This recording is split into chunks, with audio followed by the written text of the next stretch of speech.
প্রায় 2 বছর পর হঠাৎ করে তনয়া আর অঙ্ক টিচার মানে আয়াতকে দেখলো। দেখে পুরো হা হয়ে গেল। কখনো ভাবেনি কলেজে উঠে প্রথম দিন প্রথম ক্লাসে এভাবে আয়াত স্যারকে দেখতে পাবে। তনয়া এবার ইন্টার প্রথম বর্ষে। আয়াতকে দেখার সাথে সাথে তনয়ার হাতটা নিজের বাম গালে চলে গেল। 2 বছর আগে জ্বরের দাগ বা ব্যথা কোনোটাই এখন নেই, কিন্তু মনের মধ্যে জ্বরের দাগ বা ব্যথা ঠিকই রয়ে গেছে, কিছুটা লজ্জা কিছুটা ভয়ের ব্যথা। তাই নিজের অজান্তেই হাতটা গালে চলে গেল। আয়াতও যে তনয়াকে দেখে খুব কম অবাক হয়েছে তা কিন্তু না। তনয়ার মতো আয়াতের চোখে মুখেও বিস্ময়। আয়াতের 2 বছর আগের ঘটনা মনে পড়ে গেল। আয়াত কখনোই ভাবেনি তনয়াকে আবার দেখতে পাবে। কয়েক মাস আগে আয়াতে কলেজে জয়েন করেছে অঙ্ক টিচার হিসেবে। আয়াত তনয়ার দিকে তাকিয়ে দেখে পাগলি মেয়েটা নিজের গালে হাত দিয়ে রেখেছে। সেটা দেখে আয়াত নিজের অজান্তেই হেসে ফেলল। তনয়া আয়াতের হাসিটা দেখে বুঝতে বাকি রইল না আয়াত কেন হাসছে। তবুও তনয়া এক ধ্যানে আয়াতের দিকে তাকিয়ে রইল। আয়াত সবার সাথে কথা বলতে বলতে তনয়ার কাছে এসে বলল, কি ব্যাপার, তুমি গালে হাত দিয়ে আছো কেন? মানে কি বললা ঠিক শুনি নাই, জোরে বলো। কিছু না স্যার। তাহলে গালে হাত দিয়ে আছো কেন? দাঁতে ব্যথা করছে নাকি? না স্যার, এমনিতেই গালে চুলকাচ্ছিল। ও, তো এবার পড়ায় মনোনিবেশ করি। সো স্টুডেন্ট, আজ আপনাদের কলেজে প্রথম ক্লাস। কলেজের প্রথম দিন খুব সুন্দর হওয়া চাই, কারণ এই দিনটা সারা জীবন মনের পাতায় স্মৃতি হয়ে রেখে যায়। অবশ্য অনেকের শকিং বিষয় হয়েও মনের পাতায় স্মৃতি হয়ে রয়ে যায়। তনয়া বুঝতে পারছে কথাটা আয়াত ওকে খোঁচা দিয়ে বলেছে, তাই মনে মনে বলছে, বেটা বচ্চাদের হাড্ডি, কাটা গায়ে নুনের ছিটা দিচ্ছিস। কই বাত নেই, আমিও সুযোগ পাবো, তখন গড়ায় গন্ডায় বুঝিয়ে দিব তনয়া কি জিনিস। এখন আছি তো দুজন একই কলেজে। কলেজ লাইফ মানেই মজা, হই হুল্লোড়, কিন্তু সাথে সাথে পড়াশোনাও করতে হবে কিন্তু। আর আমার পরিচয়টা তো পেয়ে গেছেন, আমি আয়াত, আপনাদের ম্যাথ টিচার। আজ তো প্রথম ক্লাস, তাই বেশি বকবক করব না, কারণ আমি জানি এটা আপনাদের অসহ্য লাগবে। আরে আমার নিজেরই তো টিচারদের বকবক শুনতে ইচ্ছা করে না, তো আপনাদের কি বলবো? আয়াতের কথায় ক্লাসের সবাই হেসে দিল। এর মধ্যে একজন ছাত্র বলল, স্যার কিছু মনে না করলে একটা কথা বলি। হ্যাঁ বলো, কিন্তু তার আগে তোমার নাম বলো। ফাহাদ। ওকে ফাহাদ, বলো কি বলবে। স্যার আপনাকে দেখে টিচার মনে হয় না, আচ্ছা, তো কি মনে হয়?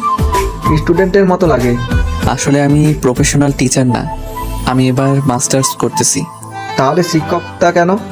আসলে আমার এটা ভালো লাগে। এটা তো একটা প্রাইভেট কলেজ, আর কলেজের প্রিন্সিপাল আমার আঙ্কেল। তিনি বললেন যে যাতে কলেজে এসে প্র্যাকটিস করি, এতে আমার পিছনের পড়াটা চর্চা থাকবে, নিজের সময়ও কাটবে। কুল স্যার, তা কতদিন প্র্যাকটিস করবেন স্যার? এই বছর 2, গল্প আর ইন্ট্রোডাকশন তো অনেক হলো, এখন একটু পড়াশোনা করি। তারপর আয়াত সামান্য কিছু পড়ালো। পুরো ক্লাসে তনয়া বারবার আয়াতের দিকে তাকালো। যখন আয়াতের চোখে চোখ পড়তো চোখ নামিয়ে নিত। কলেজ ছুটি আজ তাড়াতাড়ি হলো, তাই তনয়া তাড়াতাড়ি বাড়ি চলে গেল। বাড়ি গিয়ে তনয়া সোজা নিজের রুমে গিয়ে শুয়ে পড়লো। তনয়া শুয়ে শুয়ে ভাবছে ঠিক কিভাবে কি পৃথিবীটা সত্যিই গোল। এখানে হারিয়ে যেতে চাইলে ঘুরে ফিরে ঠিক একই জায়গায় চলে আসতে হয়। কখনো ভাবিনি আয়াত স্যারের সাথে আবার দেখা হবে। যদিও চাইলে দেখা করতে পারা যেত, কিন্তু আমি নিজে থেকেই তা চাইনি। তাকে দেখলে ভয়ের থেকে বেশি লজ্জা লাগে। যে আজব কাণ্ড করেছিলাম তাতে লজ্জা হবারই তো কথা। চলুন ঘুরে আসি 2 বছর আগে। তখন তনয়া কেবল 9ম শ্রেণীতে উঠেছে। বিজ্ঞান বিভাগের ছাত্রী তনয়া, সে কারণে 2টো ম্যাথ, সাধারণ গণিত আর উচ্চতর গণিত। প্রথম তনয়া বাকি বন্ধুদের সাথে স্কুলের কোচিং এ পড়তো, কিন্তু বাড়ি থেকে স্কুল বেশ দূরে হওয়ায় স্কুলে কোচিং একসাথে সামলাতে খুব কষ্ট হতো। তনয়ার বাবা সেটা খেয়াল করলেন, একমাত্র মেয়ে বলে কথা। তারপর তনয়ার স্কুলের টিচারের কাছে গেল, কিন্তু তিনি বলেন তার সময় হবে না।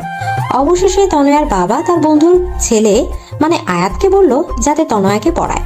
আয়াত তখন অনার্স 2য় বর্ষে পড়ে অঙ্ক নিয়ে। আয়াত অঙ্কে ভীষণ ভালো। প্রথমে আয়াত পড়াতে রাজি হয়নি, কারণ আয়াতের অবস্থা খুবই ভালো, প্রাইভেট পড়ানোর কোনো দরকার নাই।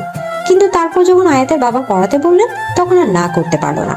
প্রথম যেদিন আয়াত তনয়াকে পড়াতে গেল, তনয়া তো আয়াতকে দেখে পুরো ক্রাশ, কারণ আয়াত দেখতে একেবারে চকলেট বয়। তনয়া হা হয়ে আয়াতের দিকে তাকিয়ে রইল। তুমি কি তনয়া? জি, আসসালামু আলাইকুম। কেমন আছেন স্যার? ওয়ালাইকুম আসসালাম। ভালো, তুমি? খুব ভালো। স্যার আপনাকে দেখে স্যার স্যার লাগে না। তাহলে কেমন কেমন লাগে? থাক, বলে মাইন্ড করবেন, বলার দরকার নাই। বলো, মাইন্ড করব না। আপনাকে একদম চকলেট বয় লাগে। আচ্ছা, তাহলে তোমাকেও তো চকলেট গার্ল লাগে, কারণ তুমিও খুব কিউট। আয়াত কথাটা এমনি বললো, কিন্তু তনয়ের মনের মধ্যে তো 1 কেজি লাড্ডু ফুটলো। আচ্ছা, তাহলে পড়া শুরু করি। ওকে। আয়াত সপ্তাহে 3 দিন তনয়াকে পড়াতো। আয়াত যখন তনয়াকে পড়াতো তখন তনয়া প্রায় আয়াতের দিকে তাকিয়ে থাকতো। আয়াতের চোখে চোখ পড়লে নামিয়ে নিত। ব্যাপারটা আয়াত খেয়াল করলেও তনয়া ছেলে মানুষের ভেবে ইগনোর করতো। কিন্তু তারপরও আয়াতের খুব অস্বস্তি লাগতো। তনয়া অনেক ছেলে মানুষই করতো। আয়াত মাঝে মাঝে বকা দিলেও তনয়ার ছেলে মানুষটা ওর খুব ভালো লাগতো। কিন্তু আয়াত কখনো তনয়াকে সেই নজরে দেখেনি। ধীরে ধীরে তনয়ার কিশোরী মনটায় ভালোবাসার একটা ছোট্ট ফুল ফুটে, আর সে ফুলটার নাম দেয় আয়াত। আয়াত তনয়ার হাব ভাব দেখে কিছুটা আঁচ করতে পারতো, তাই ভাবলো তনয়াকে ইনডিরেক্টলি বুঝাতে হবে, কারণ এই বয়সে এই ধরনের কিছু হওয়াটা নর্মাল, কারণ বয়সটাই খারাপ। বেশি কিছু বললে ব্যাপারটা উল্টো হয়ে যেতে পারে, তাই অনেক ভেবে চিন্তে তনয়াকে বলল। তনয়া, তোমাকে কিছু কথা বলি। হ্যাঁ স্যার, বলেন। জানো তনয়া, মানুষের জীবনের সব থেকে খারাপ বয়স কোনটা? না তো, কোনটা স্যার? 13 থেকে 18 বছর বয়সটা। কেন স্যার? এই সময় মানুষ ছেলেবেলা আর ম্যাচিওর বয়সের মাঝামাঝি থাকে। এই বয়সে খারাপ জিনিসটা ভালো আর ভালো জিনিসটাকে খারাপ মনে হয়। এই বয়সের কিশোর কিশোরীদের শিক্ষণীয় কথা অসহ্য লাগে। এই বয়সে খারাপ জিনিসটা উপরের চাকচিক্য দেখে তার প্রতি আকৃষ্ট হয়ে ভুল করে, কিন্তু যখন বুঝতে পারে ভুল করছে তখন করার মতো আর কিছু থাকে না। যে এই বয়সের ভ্রম থেকে নিজেকে বাঁচাতে পারবে তার জীবনটা অনেক সুন্দর হবে। দেখো, এই বয়সে ভালো লাগা জিনিসটা মনের সাথে আষ্টে পৃষ্ঠে জড়িয়ে যায়। তখন বোঝা যায় না কোনটা ভালো লাগা আর কোনটা ভালোবাসা। ভালো লাগা আর ভালোবাসার মধ্যে আলাদা একটা পৃথিবী তৈরি হয়ে যায়। যে পৃথিবীতে প্রথম প্রথম ফুলের সমারোহ থাকলেও কিছু দূর যেতেই দেখবে ফুলগুলো ঝরে গিয়ে সেখানে কাঁটার উৎপত্তি হয়েছে। আমি কি বলতে চাচ্ছি তুমি বুঝেছো? জি স্যার। কি বুঝলা? I love you. What? What না স্যার, উত্তরটা আই লাভ ইউ টু হবে। Just shut up. আমি তোমাকে এতক্ষণ কি বোঝালাম সব কি তোমার মাথার উপর দিয়ে গেছে? না স্যার, এক কান দিয়ে ঢুকছে, অপর কান দিয়ে বের করে গিয়েছি। চুপ, একদম চুপ।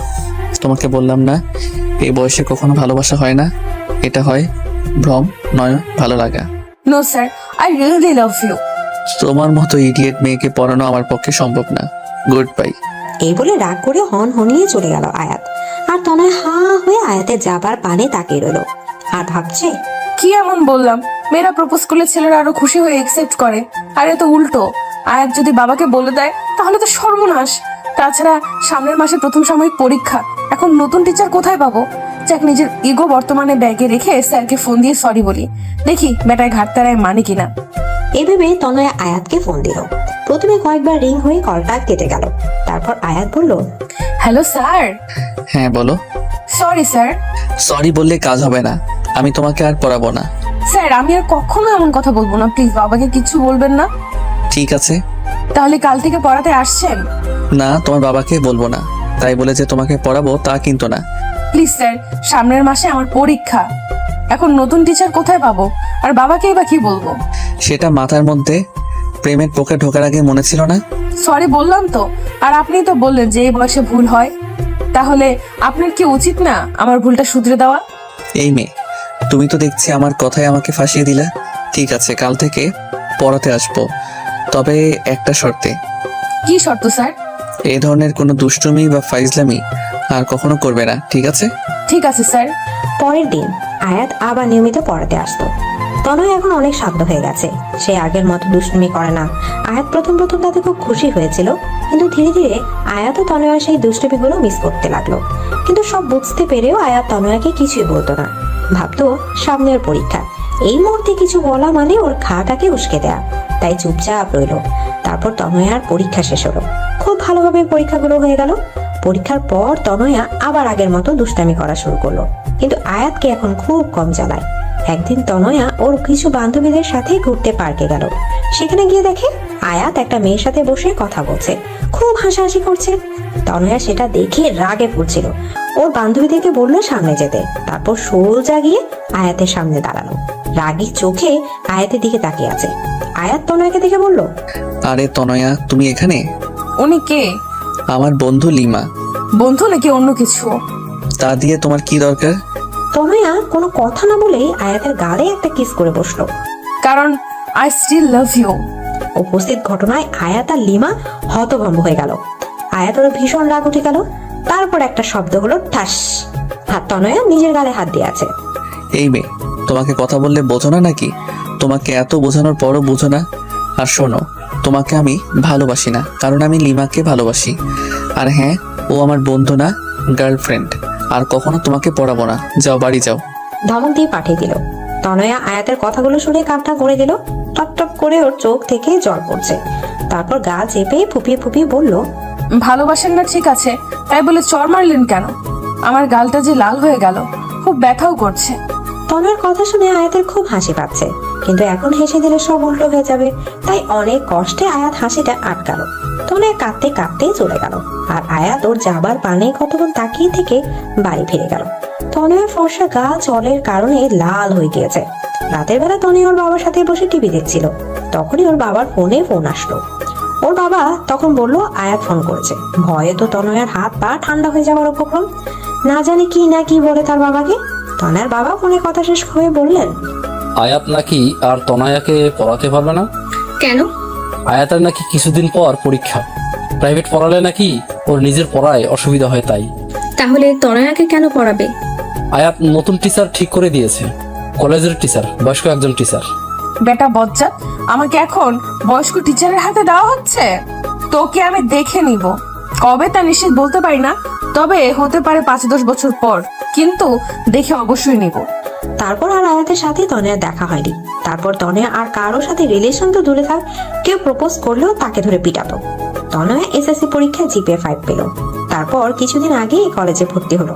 কিন্তু কপাল দুঃখে বলেন আর সুখে বলেন, প্রায় 2 বছর পর তনয়া আর আয়াতের আবার দেখা হলো। ও হ্যালো বন্ধুগণ, কল্পনা শেষ, এবার বর্তমানে ফিরে আসেন। পরের দিন তনয়া আবার কলেজে গেল। আজকে আয়াতের ক্লাস টাইমে তনয়া গিয়ে ক্লাসের পেছনের দিকটায় বসলো। আর এমন ভাবে বসলো যাতে আয়াতের বারবার দেখতে না হয়। মানে ওর সামনের বেঞ্চে লম্বা একটা ছেলে ছিল। আয়াত এসে বার ক্লাসের দিকে এদিক ওদিক চোখ বোলাচ্ছিল। তারপর দেখলো তনয়া ক্লাসের পেছনের দিকে নিচের দিকে তাকে চুপচাপ বসে খাতায় আঁকিবুকি করছে। আয়াত তনয়ার বেঞ্চের পাশে গিয়ে একটি কাশি দিল। আয়াত থেকে তনয়া তাড়াহুড়ো করে দাঁড়ালো আর হাতটা সোজা বাম গালে রাখলো। তনয়ার এই অবস্থা থেকে আয়াতের খুব হাসি পেল, কিন্তু হাসিটা চেপে রেখে বলল, কি ব্যাপার তনয়া? আমি ওখানে পড়াচ্ছি আর তুমি এখানে খাতায় কি আঁকছো? খাতাটা হাতে নিয়ে তনয়া পেট মোটা একটা কার্টুন এঁকেছে দেখে। What is this Tanaya? Sorry sir. Shut up. আমি বলছি ক্লাস টাইমে পড়ায় মনোযোগ না দিয়ে তুমি এসব কি আঁকছো? Sorry sir. It's okay, but not again. I remember sir. That's good. তারপর আয়াত আবার পড়ানো শুরু করলো। আর তনয়া মনে মনে আয়াতকে এক গাদা গালি বর্ষণ করলো। পরের দিন কলেজের ব্রেক টাইমে কয়েকজন স্টুডেন্ট মিলে ঠিক করলো অঙ্ক প্রাইভেট পড়বে। আর সবাই আয়াত স্যারের কাছেই পড়বে বলে ঠিক করেছে। কিন্তু তনয়া বলল তার কাছে না পড়ে অন্য কোনো টিচার দেখতে। কিন্তু সবাই মনস্থির করেছে আয়াত স্যারের কাছেই পড়বে। তাই সবাই মিলে আয়াতের কাছে গেল কথা বলতে, কিন্তু তনয়া গেল না। সবাই আয়াতকে পড়ানোর জন্য অনেক অনুরোধ করার পর আয়াত রাজি হলো। কিন্তু আয়াতের বাসায় এসে সবাইকে পড়তে হবে। সবাই তাতে রাজি হয়ে গেল। আয়াত তখন তনয়াকে খুঁজতেছিল। তারপর ভাবলো হয়তো তনয়া ওর কাছে পড়বে না। তনয়া ভাবছে পড়তে যাবে কি যাবে না। তারপর ভাবলো সব বন্ধুরা পড়তে পারলে আমি কেন পারবো না। আর আয়াত স্যারের প্রতি এখন কোনো ফিলিংস নাই।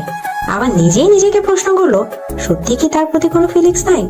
আচ্ছা, একটা পরীক্ষা করে দেখি আয়াত স্যারকে আমি আজও ভালোবাসি কিনা। চোখ বন্ধ করে কতক্ষণ থাকবো? যদি আয়াত স্যারের চেহারা দেখি তাহলে বাসি, না আসলে তো নাই। আমি চোখ বন্ধ করলাম, কিন্তু কিছুক্ষণ চোখ বন্ধ করার পর তনয়া কেঁপে উঠলো। আরে আমি তো আয়াত স্যারকে ভুলেই গেছিলাম। তাহলে চোখ বন্ধ করলেই শুধু তাকে কেন দেখতেছি? আজব তো। কয়েকদিন পর থেকে সবাই আয়াতের বাসায় পড়তে গেল। সবাই আয়াতের বাসায় ঢুকে পড়লো, কিন্তু তনয়া ভিতরে যাবে কি যাবে না তা নিয়ে চিন্তা করছে। এর মধ্যে আয়াত দরজার সামনে এসে দাঁড়ালো। ভিতরে এলে তোমাকে খেয়ে ফেলবো না। আয়াতকে দেখলেই বাম গালে হাত দিয়ে তনয়ের এখন অভ্যাসে পরিণত হয়েছে। ভিতরে ঢুকে তনয়া দেখলো আয়াতের বাড়িটা বেশ সুন্দর করে সাজানো। একজন বলল, স্যার আপনি কি এখানে একা থাকেন? আরে না, বাবা মা মাসখানের জন্য গ্রামে গেছে, কিছুদিন পরই চলে আসবে। তোমরা পাশের রুমে যাও, সেখানেই সবাইকে পড়াই।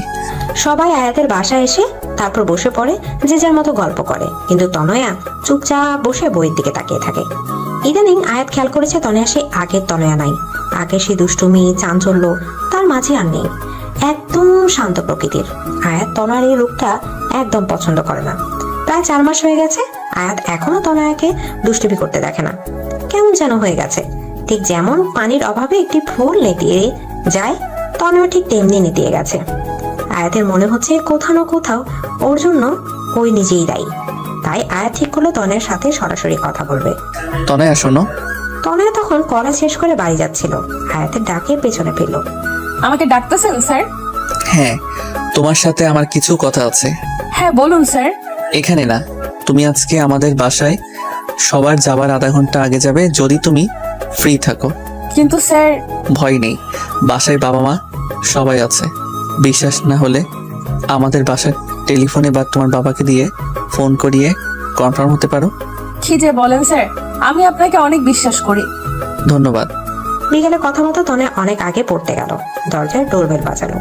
দরজা আয়াতের মা খুললো। তাকে দেখে তনয়া সালাম দিলেন। আসসালামু আলাইকুম আন্টি। ওয়ালাইকুম আসসালাম। আরে তনয়া, তুমি কেমন আছো? জি আন্টি ভালো, আপনি? খুব ভালো, ভিতরে আসো। আন্টি স্যার কোথায়? ও রুমে। তুমি বসো, আমি ওকে নিচে পাঠিয়ে দিতেছি। আয়াত নিচে এসে তনয়ার পাশে বসলো। স্যার কি যেন বলতে চাইছিলেন? তনয়া, তোমার কি কিছু হয়েছে? না তো স্যার। কিন্তু কেন? না, তুমি সেই আগের তনোয়া আর নাই। কেন স্যার, আপনার এমন কেন মনে হলো? 2 বছর আগে যখন তোমাকে পড়াতাম, তখন তোমার মাঝে অন্যরকম একটা চাঞ্চল্য, দুরন্তপনা আর দুষ্টুমি ছিল, কিন্তু এখন সেটা তোমার মাঝে নেই। মনে হচ্ছে তুমি সেই তনয়াকে নিজের ভিতর বন্দি করে উপরে একটা মুখোশ পরে আছো। মনে হচ্ছে নিজেকে লুকাতে চাইছো কোথাও। এটার জন্য আমি দায়ী নই তো? না স্যার, সেরকম কিছু না। আপনি প্লিজ নিজেকে দায়ী করবেন না। আর স্যার, আপনি তো আমাকে বলেছিলেন ছেলে মানুষের সবসময় চলে না। আমি তাই ফলো করছি, নিজের ছেলে মানুষটাকে ছেড়ে বুঝদার হবার চেষ্টা করছি। বুঝলাম, তুই ম্যাচিওর হবার চেষ্টা করতেছো, কিন্তু তুমি কি খেয়াল করেছো বেশি বড় মানুষই দেখাতে গিয়ে তুমি নিজেকে হারিয়ে ফেলেছো? ঠিক জানি না। তাহলে জানার চেষ্টা করো। এভাবে নিজের থেকে যদি দূরে চলে যাও তবে খুশি থাকতে পারবে না। দেখো তনয়া, সবার একটা অতীত থাকবেই। সে তুলনায় তোমার অতীতটা নেহাত ছেলে মানুষই, কিন্তু তবু সেটা মনের মাঝে দাগ কেটে যায়। তারপরও অতীতটাকে বলে থাকাই ভালো নয় কি? কি বললাম, বুঝলা কিছু? স্যার। তাহলে আবার আগের তনয়া হয়ে যাও, কেমন? তবে হ্যাঁ, দুষ্টুমির পরিমাণ কিন্তু আগের মতো রেখো না, কারণ আমি জানি তনয়ার দুষ্টুমি অন্যদের উপর কতটা ভারী পড়ে। কিন্তু স্যার, আমি আবার আগের তনয়া কিভাবে হব? সেটাও কি আমি বলে দিব? প্রশ্ন যখন আপনি তুলেছেন, উত্তরও আপনাকেই দিতে হবে, বুঝলেন? ওকে ওকে, প্রথমে নিজের মাথার মধ্যে বড় হবার যে চিন্তাগুলো আছে না, সেগুলো ঝেড়ে ফেলে দাও। তারপর আয়নার সামনে দাঁড়িয়ে নিজেকে দেখো, নিজের দুষ্টুমিগুলো নিয়ে ভাবো আর দুষ্টুমি করো। অনেক অনেক ধন্যবাদ স্যার। আর এই ম্যাচিওর হওয়ার চক্করে আমিও হাঁপিয়ে উঠেছিলাম। যাক বাবা, হাঁপ ছেড়ে বাঁচলাম। এর মধ্যে আয়াতের মা নাস্তা নিয়ে আসলেন। আন্টি, এগুলোর কি দরকার ছিল? চুপ, একদম চুপ।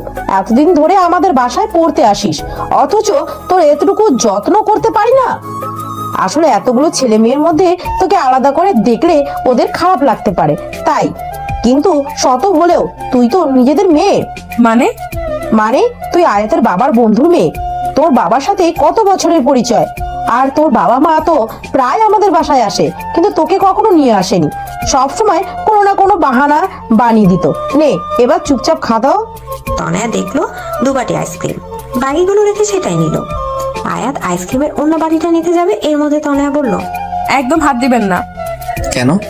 ওখানে বাকি যে খাবার রাখা আছে সেটা খান, আমার আইসক্রিমের দিকে একদম নজর দিবেন না। আন্টি ওটা আমাকে দিয়েছে। 2 বাটি সব একা খাবে? হ্যাঁ তো, 10 বাটি আইসক্রিমও আমার কিচ্ছু হবে না। যান আন্টির কাছে গিয়ে চেয়ে খান। আয়াত মুচকে এসে দেখলো পাগলি মেয়েটা বাচ্চাদের মতো আইসক্রিম খাচ্ছে, কিন্তু চোখ বন্ধ করে। তার মানে দুষ্টুমির শুরুটা আমাকে দিয়ে করলে? তারপর পড়াশোনা শেষ করে তনয়া বাড়ি গিয়ে আয়নার সামনে দাঁড়িয়ে বলল, কোন অতীতটা ভুলবো? পাশের বাসার টিয়াকে যে চুলকানের ওষুধ লাগিয়ে নাচিয়েছিলাম, নাকি ক্লাসের স্যারের বেঞ্চের নিচে চুইংগাম রেখে দিয়েছিলাম, নাকি পাশের বাসার আন্টির গাছের ফুল চুরির বিষয়টা? আরো অনেক আছে, ভাল লাগে না। কাল আবার স্যারকে জিজ্ঞেস করতে হবে। পরের দিন আবার আয়াতের বাসায় গেল, কিন্তু আজ এখনো কেউ পড়তে আসেনি কেন? ডোরবেল বাজালে আয়াত দরজা খুললো। তুমি আজ পড়তে আসলা কেন? কেন স্যার? আরে আমি তো তিন্নিকে ফোন করে বলেছি আজকে পড়াবো না, সবাইকে জানিয়ে দিতে। ও, তাহলে মনে হয় আমাকে জানাতে ভুলে গেছে। কেন পড়াবেন না? আসলে মায়ের শরীরটা একটু খারাপ, তাই। ও, তা আমি কি আন্টিকে দেখতে পারি? হ্যাঁ অবশ্যই, ভিতরে আসো। তনয় ভেতরে গিয়ে আয়াতের মায়ের সাথে দেখা করে, তার অবস্থার কথা জানতে চাইলো। তারপর আয়াতকে বলল, স্যার একটু কনফিউশন ছিল। হ্যাঁ বলো। শোনেন আন্টি, স্যার আমাকে কিছু অতীত ভুলে যেতে বলেছে, কিন্তু আমি ঠিক ভেবে পাচ্ছি না কোনটা ভুলবো আর কোনটা মনে রাখবো। তা অতীতগুলো কি আমাদের বলা যাবে? কেন বলা যাবে না? অবশ্যই। তারপর তনয় শুরু করলো তার সকল দুষ্টামির কাহিনী। শুরু করেছে তো করেছে, শেষ হবার নামই নেই। আর এদিকে আয়াত আর ওর মা তনয়ের দুষ্টামির কথা শুনে হাসতে হাসতে অবস্থা 12টা। তনয়া, এইসব কাজ তুমি করছো? হ্যাঁ আন্টি, আরো আছে কিন্তু ঠিক মনে পড়ছে না। কিন্তু এর মধ্যে থেকে কোনটা ভুলবো আর কোনটা মনে রাখবো তাই নিয়ে কনফিউজড আছি। একটাও বলতে হবে না। আরে আপনি তো অতীত ভুলতে বললেন। ভুল হয়েছে আমার। আমি ভুলে গেছিলাম যে তুমি তনয়া। তুমি সব সময় আমার অস্ত্র আমার উপরই প্রয়োগ করো। তোর মতো মেয়ে থাকলে তাদের ঘর সবসময় খুশিময় থাকবে। রিয়েলি আন্টি, এখন কেমন লাগছে আপনার? হ্যাঁ সত্যি, যা অসুস্থ ছিলাম তোর কথায় ঠিক হয়ে গিয়েছি, আর আমার এখন খুব ভালো লাগছে। আন্টি আমি এখন উঠি তাহলে, নিজের খেয়াল রাখবেন। By aunty.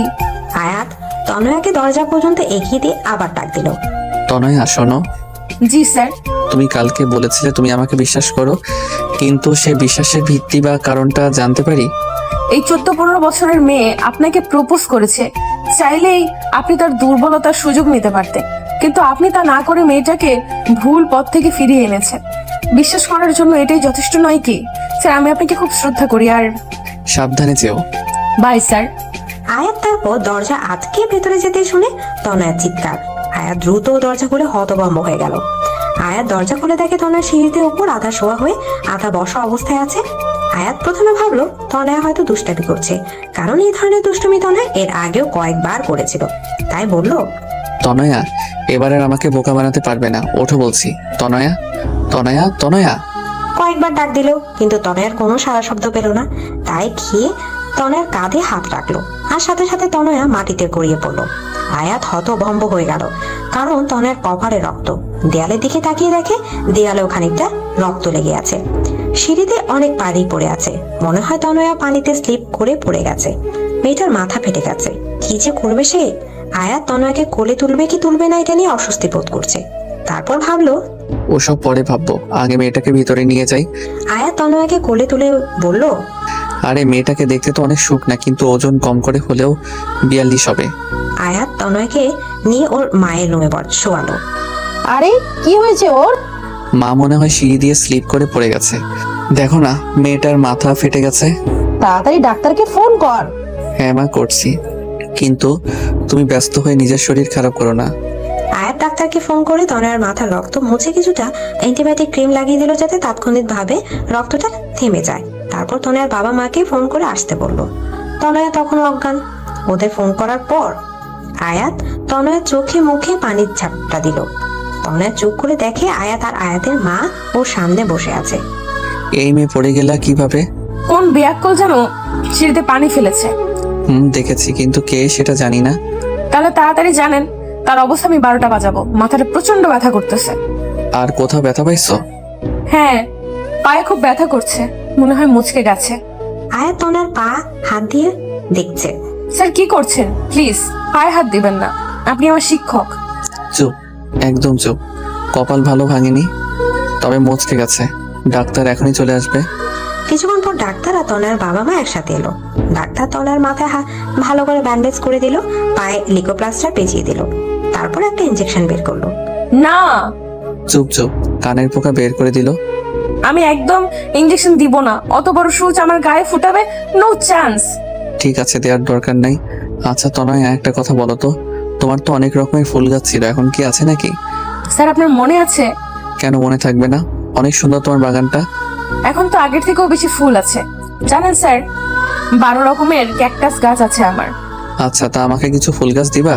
হ্যাঁ অবশ্যই স্যার। ডাক্তার হয়েছে? ডাক্তার বলে। তনয়া তাকে দেখে ডাক্তার ইনজেকশন দেওয়া শেষ। তনয়া বুঝলো আয়াত কেন ফুল গাছের প্রসঙ্গ তুলেছে। স্যার আপনি খুব বাজে। আমি জানি। ডাক্তার তারপর তনয়ের বাবা মা আয়াতের বাবা মায়ের সাথে কথা বলতে থাকে, আর আয়াত আর তনয় অনেক কথা বললো। তনয়ের দুষ্টুমি পড়া কথাগুলো শুনে আয়াত মুগ্ধ নয়নে তনয়ার দিকে তাকিয়ে থাকে। তনয়ের চোখে চোখ পড়লে আবার চোখ সরিয়ে নিত। এদিকে সন্ধ্যা পেরিয়ে গেল। আমাদের যে এখন উঠতে হবে। আরে থাক না আজকে। না রে, পরে একদিন। আজকে তনয়ার এই অবস্থা, তাই বাড়ি যাওয়াটাই বেটার। তাহলে আজকে উঠি। কিন্তু তনয়া তো হাঁটতে পারে না, ও তিনতলা থেকে কিভাবে নামবে? সমস্যা নাই, আয়াত নামিয়ে দিবে। তনয়ার বাবা মা সবাই নিচে নামছে, সাথে আয়াতের বাবা মাও। কি ম্যাডাম রেডি? কিসের জন্য? আয়াত কোনো কথা না বলে তনয়কে কোলে তুলে নিল। তনয় হতভম্ব হয়ে গেল, আর প্রথমবার আয়াতের স্পর্শ পেয়ে শিহরিত হয়ে উঠল। ওর শরীরের প্রত্যেকটি পশম দাঁড়িয়ে গেল। কোনো কথা যেন মুখ থেকে বের হচ্ছে না, চুপচাপ চোখ বন্ধ করে আছে। আর আয়াত ওকে নিয়ে নিচে নামছে। তনয়া শোনো, তোমার হাতটা আমার কাঁধে রাখলে ভালো হতো। তোমার যা ওজন। তনয় রাগান্বিত চোখে আয়াতের দিকে তাকিয়ে হাতটা আয়াতের কাঁধে রাখলো, আর আয়াতের চোখের দিকে তাকাতে অজানা এক আবেশে হারিয়ে গেল। তনয় মনে মনে বলল, আরেকটা চান্স নেবো নাকি স্যারকে ভালোবাসার? সাথে চটার কথা মনে পড়লো, আর তনয়ের হাতটা ওর বা গালে চলে গেল। আয়াত সেটা খেয়াল করে বলল, এই মেয়ে, তুমি আমাকে দেখলে সবসময় গালে হাত দাও কেন? এমন ভাব করছেন যেন কিছুই জানেন না। আয়াত তা দেখে হেসে দিল। তনয় দেখলো ওর নিচে নেমে প্রায় গাড়ির কাছে পৌঁছে গেল। তনয়ের বাড়িতে পৌঁছে দিয়ে আয়াত মনে মনে কি যেন ভেবে মুচকি হাসি দিল। তনয়েরা চলে গেল। সেদিন রাতে তনয় ভীষণ জ্বর আসলো। পরের দুদিন তনয়কে ক্লাসে না দেখে আয়াত একেবারে অস্থির হয়ে গেছে। ফোনে অবশ্য খবর নিয়েছিল, তাই ভাবলো আজ তনয়কে দেখতে যাবে। সেদিন বিকেলে আয়াত আর আয়াতের মা তনয়দের বাড়ি গেল। প্রায় 2 বছর পর আয়াত তনয়দের বাড়ি আসলো। বাড়ির চারপাশ তাকিয়ে মনে মনে বলছে, মেয়েটা সত্যি বলেছে। ওর ফুলের বাগানটা আগের থেকে অনেক বড় করেছে। নিজে যেরকম ফুলের মতো দেখতে, তেমনি তার ফুলের শখ। আয়াতকে দেখে তো তনয়ার মা খুব খুশি। আয়াত তাকে সালাম দিয়ে কুশলাদি বিনিময় করে বলল, আন্টি, তনয়া কেমন আছে? আর বলো না, দুদিন জ্বরের কারণে ছোট বাচ্চাদের মতো জ্বালিয়েছে। আজ সারাদিনে কিছু খাওয়াতে পারিনি। দেখো এখনো কাপটি মেরে শুয়ে আছে। আন্টি কিছু মনে না করলে আমি একবার চেষ্টা করে দেখতে পারি? আরে এতে মনে করার কি আছে? এই নাও খাবার। তনয়া রুমে আছে। আয়াত আস্তে করে রুমে ঢুকে দেখে তনয়া বাচ্চাদের মতো গুটিসুটি মেরে শুয়ে আছে। আয়াত তনয়ার রুমের দিকে তাকিয়ে হেসে দিল। বাচ্চাদের মতো সারা রুম কার্টুনে পিক টানানো। টম এন্ড জেরি থেকে শুরু করে রাপানজেল সবার পিক আছে। তনয়া, তনয়া। স্যার আপনি কেমন আছেন? আমি তো ভালো, বাট তুমি নিজের কি অবস্থা করেছো? স্যার আমি তো ঠিক আছি। হ্যাঁ, দেখেই বোঝা যাচ্ছে কতটা ঠিক আছো। এবার খাবারটা খেয়ে নাও। না, খাবার খেলেই আমার বমি পায়, আর খাবারগুলো খুব তেতো। খাবার না খেলে আরো বেশি দিন অসুস্থ থাকবে। থাক, তবুও খাবো না। তুমি কি 2 দিন তোমার বাগানে গেছিলা? না তো, কেন? আন্টি বলল তোমার অনেকগুলো গাছ চুরি হয়ে গেছে। কি? তাই তো বলি, খেয়ে তাড়াতাড়ি সুস্থ হয়ে গাছের খেয়াল রাখো। দিন তাড়াতাড়ি খাই, আমার গাছ। বলে মুখ ভার করে খাচ্ছে। আয়াত সেটা দেখে মুখ টিপে টিপে হাসছে। তনয়া আয়াতের মায়ের সাথে অনেকক্ষণ গল্প করলো। কিছুক্ষণ পর তারা চলে গেলেন। তনয়া সুস্থ হতে প্রায় 10 দিন সময় লাগলো। এই 10 দিন আয়াত ক্লাসে তেমন কোনো মনোযোগ দিতে পারলো না। তনয়াকে খুব মিস করছে, কিন্তু কেন সেটা সে নিজেও ভেবে পাচ্ছিল না। তনয়া এখন নিয়মিত কলেজে আসে। দিন চলে যাচ্ছে, আর তনয়া আর আয়াতের সম্পর্কটা আগের থেকে অনেকটা কাছে এসেছে। খুব ভালো বন্ধু ভাব হয়ে গেছে দুজনার। তারপর তনয়ার প্রথম বর্ষের ফাইনাল পরীক্ষা শুরু হয়ে গেল, আর পরীক্ষা খুব ভালোভাবে হলো। একদিন তনয়া বন্ধুদের সাথে একটি রেস্টুরেন্টে গেল। সেখানে আয়াতের জিএফ লিমাকে দেখলো কার সাথে যেন কথা বলছে। তনয়া লিমাকে প্রথম দেখে চিনে ফেললো। তারপর মনে মনে বলছে, কি করে ভুলবো এই শয়তাননিটাকে? আমার অঙ্ক স্যারকে আমার কাছ থেকে চুরি করে নিয়ে গেল। চুন্নি কোথাকার। কিন্তু চুন্নিটার সাথে কে? আয়াত স্যারের মতোই তো লাগছে না। যাই একটু দেখে আসি, জ্বালিয়েও আসি। তোরা খাবার অর্ডার দে, আমি এক্ষুনি আসতেছি। তনয়া লিমার সামনে গিয়ে দাঁড়িয়ে বলল, হাই লিমা আপু। হাই, আমাকে চিনতে পেরেছেন? তুমি তনয়া না? জি আপু, কেমন আছেন?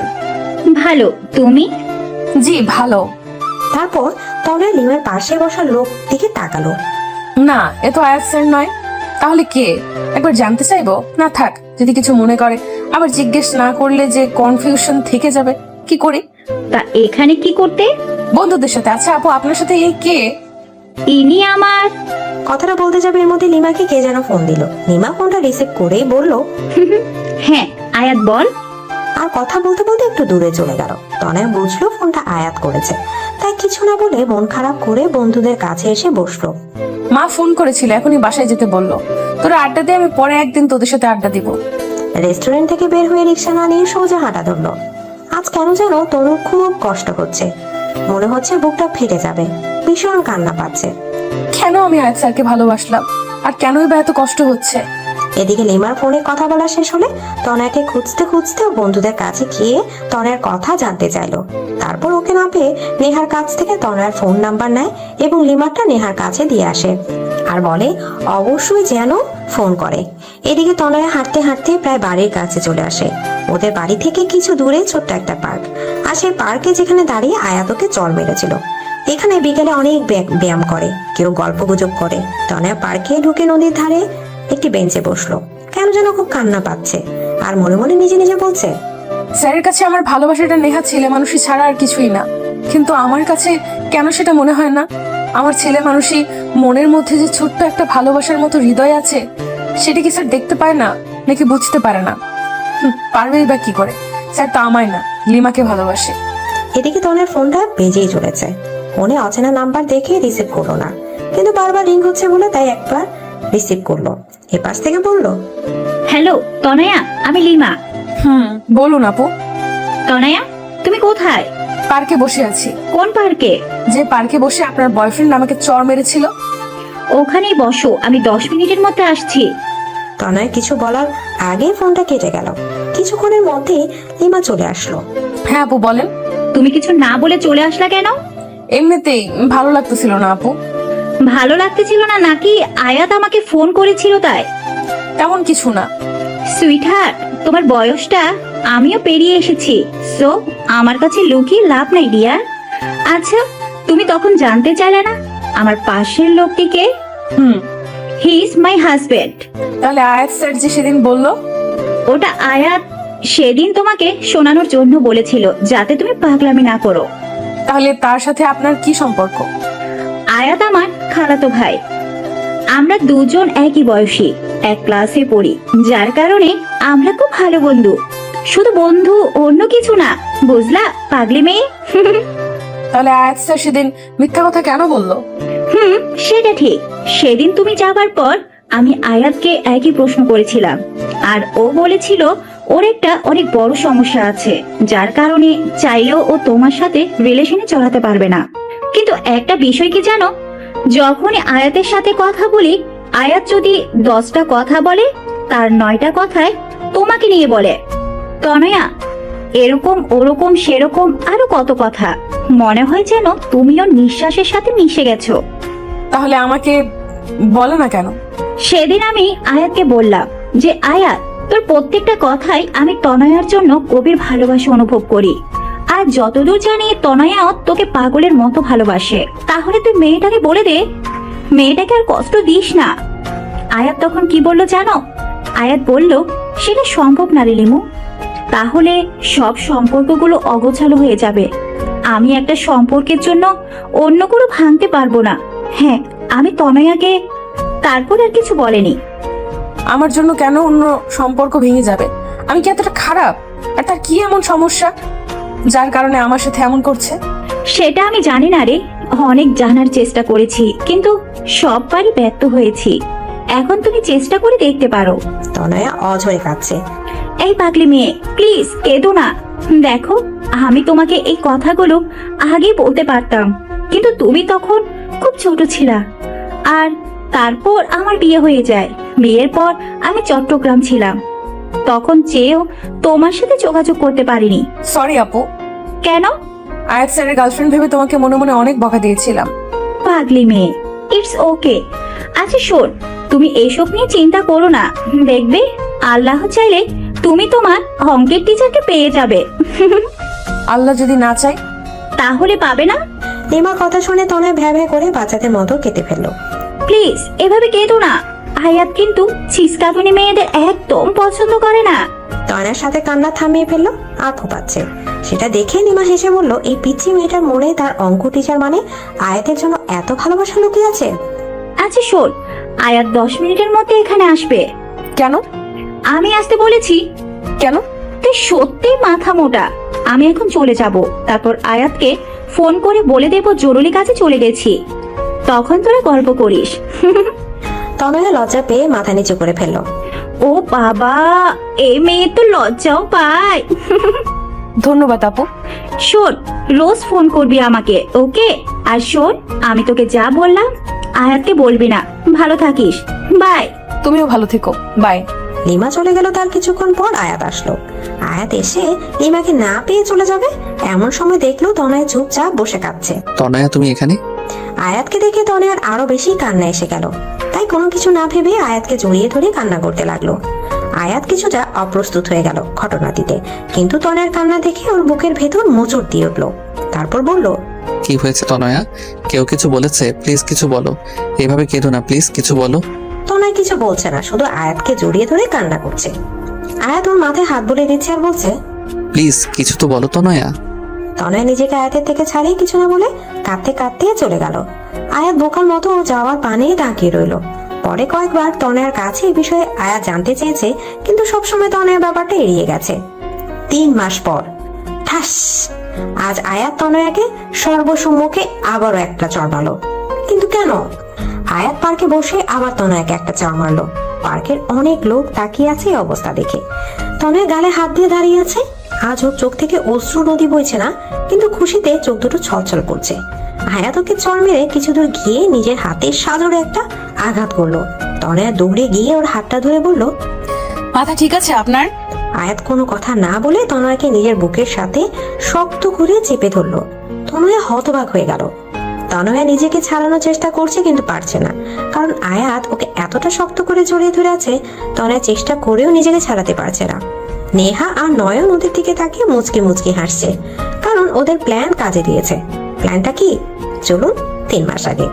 লিমার সাথে কথা বলার পর তনয়া অনেকবার বিভিন্নভাবে আয়াতের সমস্যাটা জানতে চেষ্টা করেছে, কিন্তু সববারই ব্যর্থ হয়েছে। তাই ভাবলো, আয়াত স্যার যেমন লিমার নাম করে আমাকে খেপিয়েছে, তেমন কিছু করলে কেমন হয়? তাই নেহার সাথে কথা বললো, কারণ নেহা তনয়ের বিষয়ে প্রায় সব কথাই জানে। তাই নেহা বলল, সেটাই ঠিক হবে, তুই অন্য কারোর সাথে রিলেশন কর, শুনলে আয়াত স্যার ভীষণ হিংসা হবে। কিন্তু নকল বয়ফ্রেন্ড কোথায় পাবো? এক কাজ কর, আমার বয়ফ্রেন্ড মানে নয়নকে কয়েকদিনের জন্য ধার নে। আর আমার আর নয়নের সম্পর্কের কথা তো তেমন কেউ জানে না, তাই সন্দেহ হবে না। নয়নকে আমি বুঝিয়ে বলবো, শুধু দুইজন আয়াত স্যারের সামনে হেসে হেসে কথা বলবি, আর কিছু করবি না। কিন্তু নয়ন কিন্তু আমার, মনে রাখিস। চুপ। আমার টেস্ট অতটা খারাপ না যে অন্যের ইউজ করা জিনিস নিজে ব্যবহার করব। আমার জন্য তো আমার অঙ্ক টিচারই ঠিক আছে। পরের দিন থেকে প্ল্যান মতো কাজ করা শুরু করলো। আয়াত ক্লাসে আসলে তনয়া নয়ন এর সাথে কথা বলতো, হাসাহাসি করতো। কলেজ থেকে প্রায় একসাথে যেত, এমনকি আয়াতের বাসায় গিয়েও দুজন একসাথে বসতো, কথা বলতো। আয়াত সেগুলো নোটিশ করতো আর ভীষণ রাগি চোখে তনয়ার দিকে তাকাতো। তনয়া সেগুলো থেকে মনে মনে হাসতো। তো সেদিন আয়াত পার্কে আসবে সেটা তনয়া জানতো, তাই আগে থেকে নয়নের সাথে পার্কে গিয়ে বসে কথা বলছে আর জোরে হাসছে। সেটা দেখে আয়াতের পা থেকে মাথা পর্যন্ত গরম হয়ে গেল। সাথে সাথে গিয়ে তনয়ার সামনে দাঁড়ালো। তনয়ার হাতটা টেনে ধরে দাঁড় করিয়ে ঠাস। আয়াত এখন তনয়াকে জড়িত হয়ে আছে। তনয়াও এখন নিজেকে ছাড়ানোর বৃথা চেষ্টা করছে না। আয়াতের বুকে কান পেতে ও হৃদয়ের আওয়াজটা শোনার চেষ্টা করছে। চোখ বন্ধ করে অনুভব করছে ও হৃদয়ের আওয়াজটা। হঠাৎ কি একটা মনে করে আয়াত তনয়াকে ছেড়ে দিয়ে চলে যেতে চাইলো। এবার তনয়া আয়াতের হাতটা টেনে ধরলো। দাঁড়ান। আয়াত মাথা নিচু করে দাঁড়িয়ে আছে। যখন তখন আমাকে চড় মারবেন, আবার জড়িয়ে ধরবেন। আমার গালটা কি বাংলা লিংক থামে পাইছেন? চড় মারলেন তো মারলেন, তারপর টানা 10 মিনিট জড়িয়ে ধরে রাখলেন। দেখেন লোকজন কেমন করে তাকিয়ে আছে। আপনার সমস্যাটা কি বলবেন? কোনো সমস্যা নাই, আমার কাজ আছে। যতই কাজ থাকুক, আমার প্রশ্নের উত্তর না দিয়ে যেতে পারবেন না। আমি তোমার প্রশ্নের উত্তর দিতে বাধ্য নই। বাধ্য, 100 বার বাধ্য। স্যার আমি জানি আপনি আমাকে, কিন্তু আপনি কেন আমায় ইগনোর করছেন সেটা বলবেন প্লিজ। আর হ্যাঁ, নয়নের সাথে আমার কোনো সম্পর্ক নাই। এতদিন যা দেখেছেন সবটাই আপনাকে রাগানোর জন্য। তনয়া, তোমার বয়স কত? আপনার তো অন্য কিছু বলার কথা। আগে বলো, তারপর বলছি। 17 বছর। 18 বছর হতে কতদিন বাকি? এইচএসসি পরীক্ষার বাকি তো প্রায় 5 মাস, আর পরীক্ষার মধ্যেই 18তে পা দিব। তোমার প্রশ্নের জবাবগুলো আমি তোমার এইচএসসি পরীক্ষার পর দিব, কিন্তু তার আগে তোমাকে আমাকে একটা ওয়াদা করতে হবে। কি ওয়াদা? তোমাকে পরীক্ষায় ভালো রেজাল্ট করতে হবে।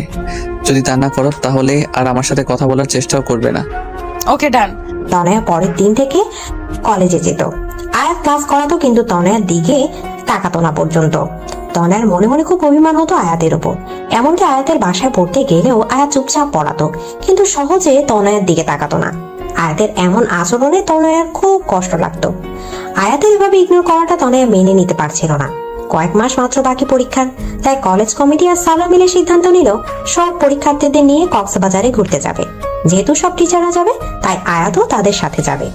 তনয়া সেটা শুনে ভাবলো, আমি গেলে হয়তো স্যার ঠিকমতো এনজয় করতে পারবে না, তার থেকে আমার না যাওয়াটাই বেটার। তাই ওর বন্ধুদের বললেও যাবে না। সেটা নেহা আয়াতকে বলে দেয়। পরের দিন আয়াত ক্লাসে এসে বলে, স্টুডেন্ট, এটা একটা শিক্ষা সফর। আমার মতে এখানে সবার যাওয়া উচিত। কেউ নিজের ব্যক্তিগত সমস্যা এটার মধ্যে টেনে না আনলে বোধহয় ভালো হবে। তনয়া বুঝলো আয়াত কথাগুলো ইনডিরেক্টলি তনয়াকে বলেছে। তনয়া তারপর কি ভেবে যেন যাওয়ার জন্য রাজি হয়ে গেল। আগে আয়াত যতটা না তনয়াকে ইগনোর করতো, তনয়া এখন তার থেকে 3 গুণ বেশি আয়াতকে ইগনোর করে। এসব করতে তনয়ার কষ্ট হয় ঠিকই, এছাড়াও হয়নি, কিন্তু তবুও আয়াতের উপর রাগ দেখে কাজগুলো করে। আজ ওরা সবাই শিক্ষা সফরে যাচ্ছে। 3টা বাস, প্রত্যেকটা বাসেই টিচার আছে। কপাল গুনে আয়াত তনয়ার বাসেই উঠল এবং নেহা বুদ্ধি খাটিয়ে আয়াতকে তনয়ার পাশেই বসিয়ে দিল। তনয়া সেটা দেখে জানলা দিয়ে বাইরের দিকে তাকিয়ে আছে। বাসটা সাই করে চলছে। প্রায় 14 থেকে 16 ঘন্টা বাসে থাকা লাগবে। যদিও বাস মাঝে মাঝে পথে থামবে, কিন্তু তবুও তনয়ার বাসে চড়ার তেমন অভ্যাস নেই। আর তাছাড়া তনয়ার বেশিক্ষণ জার্নি করলে বমি পায়। তাই তনয়া ব্যাগে বমির মাথা ব্যথার ওষুধ নিয়েছিল, কিন্তু বোকার মতো সেগুলো হ্যান্ড ব্যাগে না নিয়ে জামা কাপড় ব্যাগে রেখে দিয়েছে, যেটা বাসের বাক্সে রাখা হয়েছে। বাস ছাড়ার ঘন্টা 3-এর মধ্যে তনয়ার মাথা ব্যথা শুরু হলো, সাথে মাথাও ঘুরছে, বমি পাচ্ছে। কিন্তু খুব কষ্টে তনয়া সেটা আটকানোর বৃথা চেষ্টা করছে। আয়াত তনয়ের দিকে তাকিয়ে বুঝলো ওর খুব কষ্ট হচ্ছে, কারণ ইতিমধ্যে তনয়ের চোখ মুখ শুকিয়ে গেছে। আজ প্রায় 3 মাস পর আয়াত তনয়ের সাথে ঠিক মতো কথা বলছে। তনয়া, তোমার কি খুব কষ্ট হচ্ছে? না। দেখো তনয়া, কোনো সমস্যা হলে না বললে কিভাবে বুঝবো? মাথা। এটুকু বলার সাথে সাথে বমি করে দিল। আর কোনো কথা বলতে পারছে না, শুধু বমি করাটাকে থামানোর বৃথা চেষ্টা করছে। আয়াত সাথে সাথে ড্রাইভারকে বাস থামাতে বললো। ড্রাইভার বাস থামানোর পর আয়াত তনয়ার রাস্তার পাশে বসে পানি দিল। তনয়ার বমি করা থেকে কোনো বন্ধুই ওর কাছে আসলো না, কারণ ব্যাপারটা স্বাভাবিক মানুষ বমি জিনিসটাকে বড্ড অস্বস্তিকর বিষয় ভাবে। কিন্তু আয়াত তনয়ার কাছে গিয়ে ওর পিঠে হালকাভাবে হাত বুলিয়ে দিচ্ছিল। ওকে পানি খাইয়ে দিলেও ওর মুখটা ভালোভাবে পরিষ্কার করে দিচ্ছিল।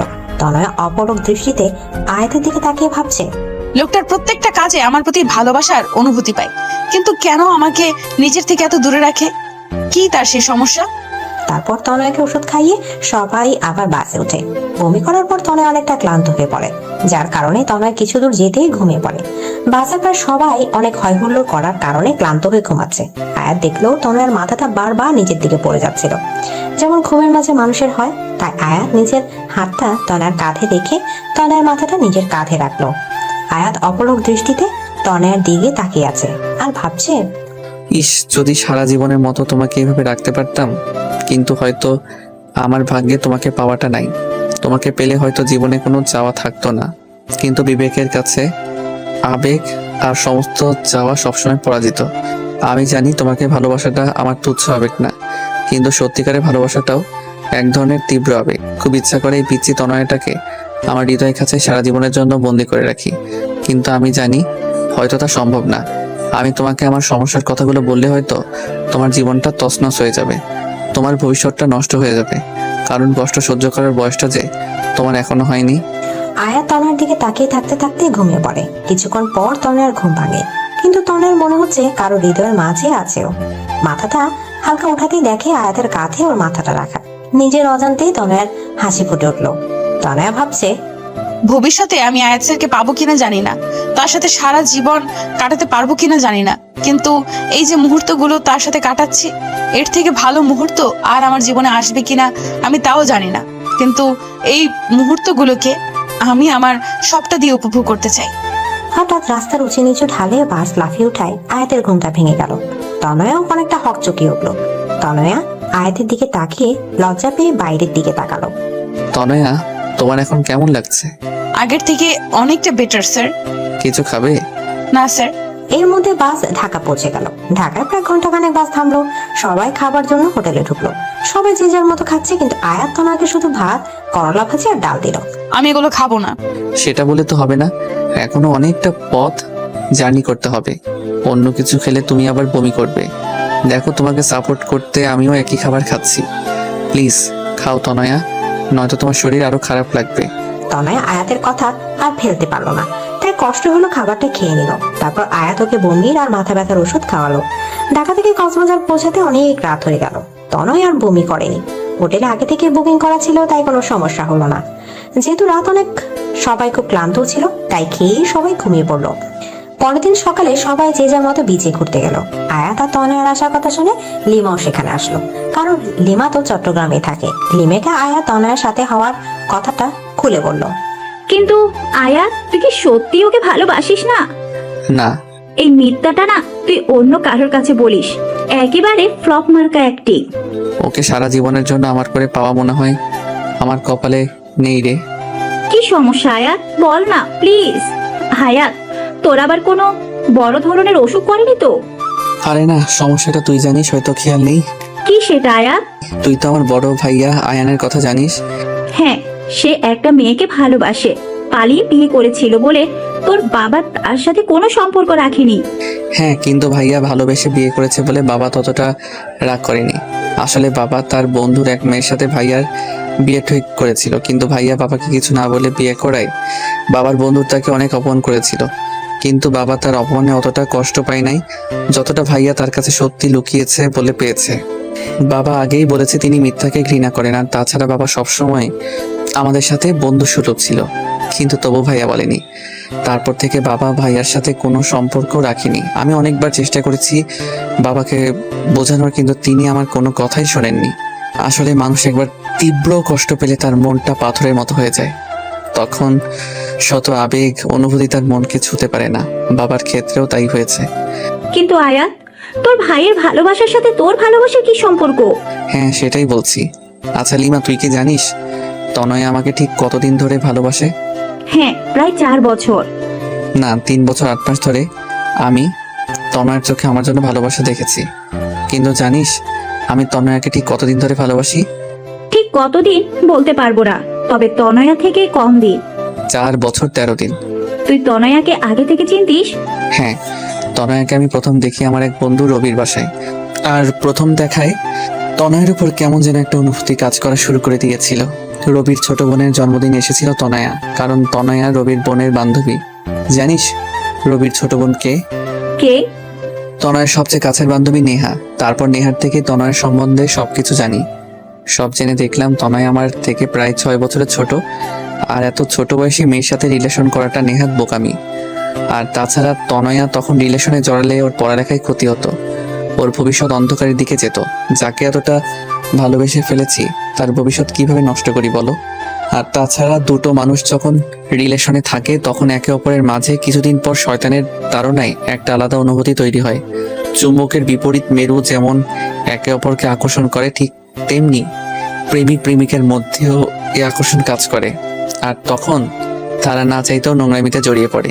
আমি তো ছেলে, নোংরামি করে পার পেয়ে যেতাম, কিন্তু আমার তনয়া তো ছোট, ও হয়তো সমাজের প্যাঁচ বুঝতে না পেরে নিজের ক্ষতি করে বসতো। তাই সবসময় তনয়ের থেকে দূরে দূরে থেকে ওকে ভালোবেসেছি। কিন্তু উপরওয়ালা বোধহয় আমাদের নিয়ে খেলতে ভালোবাসে। আমি তনয়াকে পড়ানোর কথা শুনেই না করে দিলাম, কিন্তু বাবার কথা ফেলতে পারলাম না। কিন্তু তারপর তনয়াকে প্রথমবার পার্কে এই কারণে চড় মেরেছিলাম যে তনয়া যেন ভুল পথে পা না বাড়ায়। আমি হয়তো তনয়াকে পড়াতাম না, তাই অন্য কোনো ছেলে যাতে না পড়াই, তাই তনয়ের জন্য আমি টিচার ঠিক করে দিলাম। তনয়াকে স্কুলে কেউ প্রপোজ করার আগে তাকে যেভাবেই হোক তনয়ের থেকে দূরে সরিয়ে দিতাম। তনয় হয়তো 2 বছরে আমাকে একবারও দেখেনি, কিন্তু 2 বছরের একটি দিনও আমি তনয়াকে না দেখে থাকিনি। তারপর হয়তো আমার ভাগ্যের জোরে তনয়া আমার কলেজে ভর্তি হলো। জানিস তখন আমি কতটা খুশি ছিলাম যে রোজ তনয়াকে দেখতে পাবো। রোজ রোজ ক্লাসের সবাইকে পড়ানোর বাহানায় বারবার তনয়াকে চোরের মতো দেখতাম। কিন্তু তার কিছুদিন পরই ভাইয়া ওই ঘটনাটা ঘটালো। তারপর তনয়া যখন সিঁড়ি দিয়ে পড়ে গিয়ে ব্যথা পেয়েছিল, তখন ওর অবস্থা দেখে আমার প্রচন্ড কষ্ট হতো।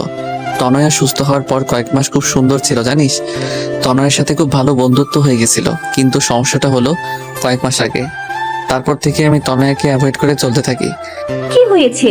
কয়েক মাস আগে কয়েক মাস আগে একদিন রাতে বাবা আমায় বলল, আয়াত, তোকে কিছু কথা বলবো, রাখবি? কেন রাখবো না বাবা, বলো কি বলবা। তোর ভাইয়া তো আমার কোনো কথা শুনেনি, আমার সম্মানের কথাও ভাবেনি, কিন্তু আমি তোকে সব থেকে বেশি ভরসা করি। তুই কি আমার বিশেষ রাখবি? আমি আমার বন্ধুর মেয়ের সাথে তোর বিয়ে ঠিক করে এসেছি। মেয়েটা বর্তমানে বাইরে আছে, কয়েক মাস পরে দেশে আসবে, তার কিছুদিন পর তোর সাথে তার বিয়ে হবে। তুই রাজি তো? নাকি তুইও আয়নের মতো কাউকে? আয়াত ওর বাবা কথা ভেবেই নিজের ভালোবাসার কথাটা লুকিয়ে বলল। না বাবা, তেমন কিছু না, তুমি যা ভালো বোঝো তাই করো, আমি তোমার বিশ্বাস কখনো ভাঙবো না। আমি জানতাম তুই এই কথাই বলবি। এই নে মেয়েটার ছবি, ফোন নম্বর নিবি? তার দরকার নেই বাবা, তুমি যখন পছন্দ করেছো তখন ভালোই হবে। বাবার এই কথা শোনার পর থেকে আমি তনয়ের থেকে দূরে দূরে থাকতাম, কারণ যতই ওর কাছে যাব ততই ওর মায়ায় জড়িয়ে পড়বো। কিন্তু পাজি মেয়েটা আমায় খেপানোর জন্য নয়নের সাথে কথা বলে নাটক করলো, সেটা দেখে মাথা গরম হয়ে যায়। তারপর ওকে চর মেরেছিলাম, কিন্তু ওকে চর মারে ও যতটা না ব্যথা পেয়েছে তার থেকে শতগুণ বেশি ব্যথা আমার হৃদয়ে লেগেছে। তাই তো নিজের ভালোবাসাটাকে আড়াল করতে না পেরে ওকে পাগলের মতো জড়িয়ে ধরে রেখেছিলাম। আমি যদি তনয়াকে এসব কথা বলি, মেয়েটা পাগলের মতো হয়ে যাবে, লেখাপড়ার অবস্থা খুব খারাপ হয়ে যাবে। তাই তো ওকে বলেছি ওর পরীক্ষার পর ওকে সব সত্যিটা বলে দেব। কিন্তু আমি ভাবছি আমি যদি ওকে সত্যিটা বলি তাহলে তখন ওর অবস্থা কি হবে। এবার বুঝছো কি সমস্যা? গাদা, গদ্দপ, উল্লুক, বলদ, তোর মাথায় কমন সেন্স বলতে কিছু আছে? তুই তোর বাবার কোনো কথা না শুনে বোকার মতো ওয়াদা জড়িয়ে বসলি। আরে আগে আঙ্কেলের কথাটা শুনে তো নিতি। এখন কিছু করার নাই রে। হ্যাঁ, তা থাকবে কেমনে? করার পর তো তুই বন্ধ করে দিছস। আচ্ছা, মেয়েটার ছবি আছে এখন তোর কাছে? হ্যাঁ, আমার মোবাইলে মনে হয় আছে। দেখি। আয়াত মোবাইলটা বের করে অনেকক্ষণ খুঁজে ছবিটা লিমাকে দেখালো। এই চুন্নি, আরে তনয়া তো এর থেকে 1000 গুণ বেশি সুন্দর। তনয়ার সামনে তো এটা চা কম পানি লাগবে। আচ্ছা, মেয়েটার সাথে কথা বলেছিস? তোর মাথা ঠিক আছে না? তোর উপর যা রাগ হচ্ছে না, আমি যদি তনয়ার জায়গায় থাকতাম না তবে তোকে মেরে এই সমুদ্রে ফেলে দিতাম। জানিস, যখন বললি তোর বাবার বন্ধুর মেয়ে, এক মুহূর্তে মনে হয়েছিল হয়তো মেয়েটা তনয়া, কিন্তু সব ধারণা সবটা সঠিক হয় না রে। জানি, কিন্তু এখন আমার আর কিছু করার নাই। তা কিভাবে পারবি? এক নর্মাল আবাল ছেলে কোথাকার। এই বলে রাগ করে লিমাও চলে গেল। লিমার রাগ হওয়াটা অস্বাভাবিক কিছু না। আয়াত চুপচাপ ওখানে বালির উপর বসে সাগরের পানে অপরূপ দৃষ্টিতে তাকিয়ে আছে। আর চোখ থেকে টপটপ করে নোনা তরলগুলো ঝরে পড়ছে, যেগুলো আবার নোনা বালিগুলো নিজের বুদ্ধিয়ে ধারণ করে নিচ্ছে। তনয় আয়াতের সামনে এসে কিছুক্ষণ দাঁড়িয়ে দেখছে কিভাবে আয়াতের চোখ থেকে জল ঝরছে। হঠাৎ তনয় আয়াতের চোখের পানিটা ধরে ফেললো। আয়াত তনয়ের দিকে তাকালো। তনয় বলল, জানেন স্যার, আমার মা বলেছিল ছেলেরা নাকি খুব বেশি কষ্ট না পেলে কাঁদে না, আর যদি কাঁদে তাহলে ছেলেদের চোখের জলগুলো নাকি মুক্তোর চেয়েও দামি হয়। আর আপনি এত দামি জিনিসগুলোকে এইভাবে অপচয় করছেন। মা আরো বলেছেন, যদি আমাদের মনে খুব বেশি কষ্ট লাগে তাহলে নিজের কাছের মানুষের কাউকে জড়িয়ে ধরে কাঁদলে নাকি কষ্ট কমে যায়। আপনিও আপনার কাছের কাউকে জড়িয়ে ধরে কাঁদুন, দেখবেন মন হালকা লাগবে। দাঁড়ান, আমি লিমা আপুকে ডেকে দিচ্ছি। এই বলে তনয়ের সামনে পা বাড়ানোর আগে আয়াত তনয়ের হাতটা টেনে ধরলো। তনয় পেছনে ফিরে তাকানোর সাথে সাথে আয়াত তনয়কে টান দিয়ে নিজের বুকের মাঝে চেপে ধরে। শক্ত করে তনয়কে জড়িয়ে ধরে আয়াত কান্না করছে। তনয় কিছু হতভম্ব হয়ে গেল, কিন্তু আয়াতের এই অবস্থা থেকে কিছু বলল না, শুধু বলল, কি হয়েছে স্যার, আমাকে কি বলা যায়? আয়াত তনয়কে শক্ত করে জড়িয়ে ধরে আছে আর ভাবছে, আমি তোমাকে সারা জীবনের জন্য আমার বুকে রাখতে চাই, কিন্তু আমি জানি আমি হয়তো তোমাকে পাবো না, কিন্তু তবুও বেহায় মনটা সবসময় তোমাকে আমার করে পেতে চাই। চলুন স্যার, কিছুক্ষণ সাগরের পানিতে পা ডুবিয়ে হাঁটি। সমুদ্রের বিশালতায় তাকিয়ে নিজের কষ্টগুলোকে সমুদ্রের ঢেউয়ের সাথে মিশিয়ে দেই, যাতে ঢেউ পারে এসে আমাদের সকল কষ্টগুলোকে নিজের সাথে ভাসিয়ে নিয়ে গিয়ে সমুদ্রের বুকে মিলিয়ে দেয়। তারপর তনয়া আয়াতের হাত ধরে সমুদ্রের পাড়ে হাঁটতে লাগলো। আয়াত তাকিয়ে দেখছে তনয়াকে। তনয়ের চুলগুলো প্রবল বাতাসে বারবার ওর মুখে পড়ছে, আর তনয় সেগুলো বারবার সরানোর বৃথা চেষ্টা করছে। আয়াতের মন চাচ্ছে তনয়ের অবাধ্য চুলগুলো নিজ হাতে ওর কানের পেছনে গুঁজে দিতে, আলতো করে তনয়ের গালটাকে ছুঁয়ে দিতে, ওর চোখের দিকে তাকিয়ে চোখের গভীরতা হারিয়ে যুগ যুগ কাটিয়ে দিতে, আর বারবার বলতে ইচ্ছা করে, I love you Tanaya, I love you lot. হঠাৎ ফোনের রিং এর শব্দে আয়াতের ভাবনা চেক পড়লো। হ্যাঁ লিমা, বলো। সরি, তখন তোর উপর রাগ উঠে গেছিল, তাই তোকে যাতা বলে ফেলেছি। It's okay. শোনায়া, ভবিষ্যতে কি হবে তা হয়তো আমরা জানি না, কিন্তু বর্তমানটা তো আমরা নিজের মতো করে সাজাতে পারি। তোর জীবনে পরবর্তীতে কি হবে তা আল্লাহর উপর ছেড়ে দে। কিন্তু যে 2 দিন তুই এখানে আছিস, তনয়ার সাথে ভালোভাবে কথা বল, ওর সাথে ভালো সময় কাটা। হতে পারে এই 2 দিন তোর জীবনের সবচেয়ে সুখের মুহূর্ত হয়ে স্মৃতির পাতায় রয়ে যাবে। পারলে আমার কথাটা রাখিস। বাই। রিমা ফোনটা কাটলে আয়াত ফোনটা পকেটে রেখে তনয়াকে বলল, তনয়া, হ্যাঁ বলুন স্যার। আচ্ছা তনয়া, যে 2 দিন আমরা এখানে থাকবো সেই 2 দিন কি আমরা বন্ধু হতে পারি? কেন নয়? থ্যাঙ্কস। তনয়া আয়াতকে ধাক্কা মেরে পানিতে ফেলে দিয়ে হাসছে। এটা কি করলে? কেন আমরা না এখন বন্ধু? আচ্ছা দাঁড়াও, তোমাকেও চোবাবো এখন। নো। সারাদিন দুজন অনেক মজা করলো। তারপর সন্ধ্যাবেলা দুজন হেঁটে হেঁটে হোটেলে ফিরছিল। তখন আয়াত হাঁটছে আর ভাবছে যেদিন তনয়া সত্যিটা জানবে ও ঠিক কিরকম রিয়াক্ট করবে তা ভেবে মনটা সমুদ্রে ওঠা অশান্ত ঝড়ের মতো উথাল পাথাল করছে। কক্সবাজারে যে 2 দিন ছিল সেই 2 দিন আয়াত আর তনয়া খুব সুন্দর সময় কাটিয়েছে। লিমার সাথে ওরা দুজন অনেক জায়গায় ঘুরেছে। তনয়া আয়াতকে সুন্দর একটা শামুকের তাজমহল শোপিস গিফট করলো। আয়াত প্রথমে নিতে চায়, কিন্তু তনয়া ছেলে মানুষের কাছে হার মানতে হলো। স্যার জানেন, তাজমহল হচ্ছে ভালোবাসার প্রতীক। আয়াত তনয়ার কথার কোনো উত্তর দিল না, শুধু তনয়াকে সুন্দর একটা ওড়না গিফট করলো। তনয়া ওড়নাটা পেয়ে ভীষণ খুশি। তনয়া মনে মনে ভাবছে হয়তো পরীক্ষার পর স্যারকে প্রপোজ করবে। কিন্তু তনয়া সত্যিটা কি জানলে হয়তো নিজের হুঁশি হারিয়ে ফেলবে। তারপর ওরা বাড়ি ফেরার দিনও তনয়া 3 বার বমি করে, আর তখন আয়াত ওকে ভীষণ কেয়ার করেছিল। বমি করার পর ক্লান্ত হয়ে তনয়া আয়াতের কাঁধে ঘুমিয়েছিল। তনয়া যখন আয়াতের কাঁধে মাথা দিয়ে ঘুমাচ্ছিল, তখন গাড়ি চলার গতিতে তনয়ার মাথাটা বারবার নিচের দিকে পড়ে যাচ্ছিল বলে আয়াত তার একটা হাত দিয়ে তনয়ার মাথাটা ধরে রেখেছিল। আয়াত যখনই তনয়ার মুখের দিকে তাকায়, তখনই অজানা এক প্রশান্তিতে আয়াতের বুকটা পড়ে যায়। কেন যেন তনয়ার থেকে নিজের চোখ সরাতেই পারে না। তারপর নিজেকে বলে মিথ্যা স্বপ্ন দেখে কোনো লাভ নেই, কারণ মিথ্যা সব মানুষকে শুধু মিথ্যা আশা দেয় আর কষ্ট দেয়, এর বাইরে কিছুই দেয় না।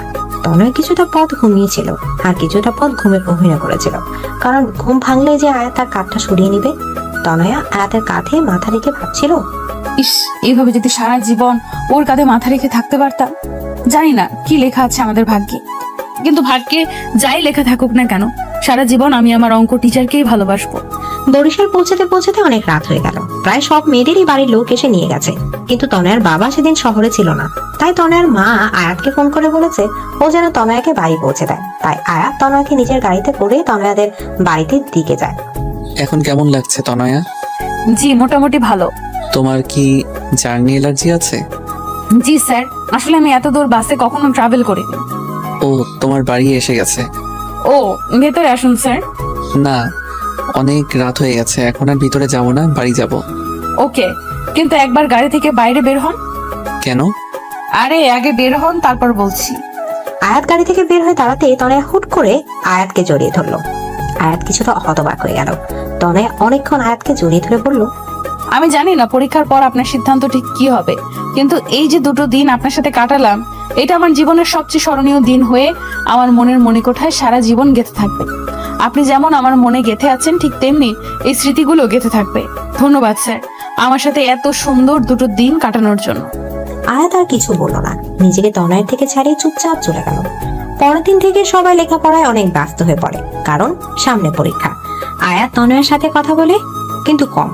তনয়ের পড়ার প্রেশার আপাতত ভালোবাসার পোকাগুলোকে বাক্সে বন্ধ করে রেখেছে। ওদের পরীক্ষা শুরু হলো।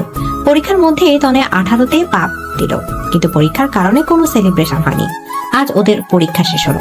তনয়ের পরীক্ষা খুব ভালো হয়েছে, কারণ ও আয়াতকে প্রমিস করেছিল। পরীক্ষা শেষ হওয়ার পর তনয়া অধীর আগ্রহে আয়াতের ফোনের অপেক্ষা করতে লাগলো, কিন্তু প্রায় 1 মাস হয়ে গেছে, কিন্তু আয়াত ওকে দেখা করতে বলছে না। ফোনে তনয়ার সাথে কথা হলেও এই বিষয়টা আয়াত সব সময় এড়িয়ে যায়। এড়িয়ে যাবে না তো কি করবে? আয়াত তো তনয়ার মুখোমুখি হতেই ভয় করে, ঠিক কি বলবে ওকে। কিন্তু তনয়া আর অপেক্ষা করতে পারছে না, তাই সরাসরি আয়াতকে ফোন দিয়ে বলল, আপনি দেখা করবেন নাকি আমি আপনার বাসায় আসবো? না না, তার দরকার নেই। আসলে আমি তো এখন কিছু কাজে ঢাকা এসেছি, 2 সপ্তাহ পর আসতেছি। যেদিন আসবো তার পরের দিনই তোমার সাথে দেখা করব। 2 সপ্তাহ পর তনয় একটা রেস্টুরেন্টে বসে আয়াতের জন্য অপেক্ষা করছে। এই 2 সপ্তাহ যে তনয় ঠিক কিভাবে কাটিয়েছে তা শুধু তনয়াই জানে। কিছুক্ষণ পর আয়াত আসলো। তনয়ের বুকটা ধুরু ধুরু করছে। আয়াত ঠিক কি বলবে এটা ভেবে। কেমন আছো? ভালো, আপনি? ভালো। কিছু খাবে? না না স্যার, স্যার আপনি যেন কি বলতে চাইছিলেন? হ্যাঁ, কিন্তু ঠিক কিভাবে বলবো সেটা ভাবছি। তনয়া, আমার বিয়ে ঠিক হয়ে গেছে। তনয়া অবাক চোখে আয়াতের দিকে তাকালো। তারপর আয়াত ওর বাবার ওর ভাইয়ের সব কথা বলল। এও বলল, সামনের মাসের শেষের দিকে আমার বিয়ে, আর সেই মেয়েটি কিছুক্ষণ পর এখানে আমার সাথে দেখা করতে আসবে। আয়াতের কথা শোনার পর তনয়া পুরো পৃথিবীটা যেন গোলক ধাঁধার মতো ঘুরছে। চোখ দুটো ঝাপসা হয়ে যাচ্ছে। নিজের উপর যেন কোনো নিয়ন্ত্রণ রাখতে পারছে না। চিৎকার করে কাঁদতে ইচ্ছা করছে, কিন্তু শত কষ্টে তনয়া নিজেকে আটকাচ্ছে। প্লিজ তনয়া, আমাকে মাফ করে দাও, আর প্লিজ নিজের উপর নিয়ন্ত্রণ রাখার চেষ্টা করো। আসলে আমি থাক স্যার, আপনার আমাকে কোনো এক্সপ্লেনেশন দেওয়ার দরকার নেই। আমি আপনাকে জানি। মেয়েটির নাম কি স্যার? আমি জানি না। কি বলেন, যার সাথে বিয়ে হবে তার নাম জানেন না? This is not fair sir. আচ্ছা ভাবি কি এখন আসবে? আমি কি তাকে একবার দেখতে পারি? হয় নাই, আমি আমার বিষয়ে কিচ্ছু বলবো না। তনয়া, আর ইউ ওকে? কেন? Yes sir, I am absolutely ওকে। আরে আপনি আবার এটা ভাবছেন না তো যে আমি উল্টোপাল্টা কিছু করে ফেলবো? পাগল নাকি স্যার? আমি তনয়া, আর আমি এতটা সাহসী নই যে নিজের জাহান্নামের টিকিট নিজে কাটবো। তনয়ার এমন কথা শুনে আয়াতের মুখের ভাষা যেন হারিয়ে গেছে। কিছুই বলতে পারছে না। কিছুক্ষণের মধ্যে সেই মেয়েটা আসলো, এসে আয়াতকে বলল, are you Ayat? I am Abani. Yes, বসুন। উনি? হাই, আই এম তনয়া, আইএসএর স্টুডেন্ট। ও হাই। তো আপনি আমাদের ভাবি হবেন? আপনি জানেন আপনি অনেক লাকি, কারণ আপনি আয়াত স্যারকে নিজের জীবন সঙ্গী হিসেবে পাচ্ছেন। স্যার অনেক ভালো মানুষ। এখানে এসেছিলাম কিছু কাজের জন্য, কিন্তু স্যারকে দেখে তার সাথে একটু কথা বললাম। I hope you don't mind. No no. আচ্ছা আমি তাহলে আসি, কিছু কাজ বাকি আছে। বাই ভাবি। By sir. তনয়া একটিবারের জন্য আয়াতের দিকে তাকালো না, শুধু সামনের দিকে তাকিয়ে হাঁটছে। আজ তনয়া পা দুটো যেন চলছে না। মনে হচ্ছে পেছন থেকে কেন অদৃশ্য শক্তি ওর পা দুটোকে আটকে রেখেছে। কিন্তু তনয়ার এমন আচরণে আয়াত অনেক অবাক হলো। তনয়া চলে যাচ্ছে। আয়াত হা হয়ে ওর যাওয়ার পানে তাকিয়ে আছে। তনয়া নিজের অবাধ্য চোখের জলগুলোকে মোছার বৃথা চেষ্টা করছে। আয়াত বুঝতে পারছে তনয়ার মনের অবস্থা, কারণ আয়াতের মনের অবস্থাও ঠিক একই রকম। তনয়া চলে যাওয়ার পর আয়াত নিজেকে আর ঠিক রাখতে পারছিল না, তাই অবনীকে বলল, আমার খুব মাথা ব্যথা করছে, আমরা কি পরে একদিন কথা বলতে পারি? ঠিক আছে। আয়াত বাড়ি এসে বারবার তনয়াকে ফোন করছে, কিন্তু কেউ ফোন ধরছে না। তারপর বাধ্য হয়ে তনয়ার বাবার ফোনে ফোন করে। আঙ্কেল, তনয়া কি করছে? তনয়ার বাবা বলল, তনয়া নাকি টিভি দেখছে, কার্টুন দেখছে আর পাগলের মতো হাসছে। এই বেটা না পুরো পাগল। ফোনটা একটু তনয়াকে দিবেন? তনয়ার বাবা ফোনটা তনয়াকে দিয়ে বলল, আয়াত ফোন করেছে। হ্যালো স্যার, কেমন আছেন? ভাবি কেমন আছে? স্যার শুনেন, বিয়ে করছেন, আমাদের কিন্তু বড় করে একটা ট্রিট দিতে হবে, ঠিক আছে? আয়াত তনয়ার এরূপ কথা শুনে পুরো থ হয়ে গেল। তারপর প্রায় রোজ আয়াত তনয়াকে ফোন করত, কারণ আয়াত তনয়াকে নিয়ে খুব ভয় থাকতো। কিন্তু রোজ তনয়া এমন ভাবে কথা বলতো যেন কিছুই হয়নি, যেন তনয়ার স্মৃতি থেকে আয়াত নামটা সম্পূর্ণ মুছে গেছে। আয়াত তনয়ার এমন আচরণে দ্বিধার মধ্যে পড়ে যেত। খুব ভয় হতো আয়াতের তনয়াকে নিয়ে। আয়াতের যেদিন বিয়ে হওয়ার কথা তার কিছুদিন আগে তনয়ার রেজাল্ট দেয়। তনয়া এবারে প্লাস পায়, সবাই খুশি হয়, আয়াতও। কিন্তু এত খুশির মাঝেও আয়াত আর তনয়ার বুকের ভিতরটা জ্বলে পুড়ে ছারখার হয়ে যাচ্ছে। আর আজ আয়াতের গায়ে হলুদ। আর মজার ব্যাপার কি জানেন, আয়াতের গায়ে প্রথম হলুদটা তনয়াই ছুঁয়েছে। আর গিফট হিসেবে আয়াতের দেওয়া ওনাটা আয়াতকে দিয়ে বলেছে, এটা অবনী ভাবির জন্য। কারো শখের জিনিস নিজের কাছে রাখতে নেই। আয়াত কোনো কথা না বলে চুপচাপ ওনাটা হাতে নিল।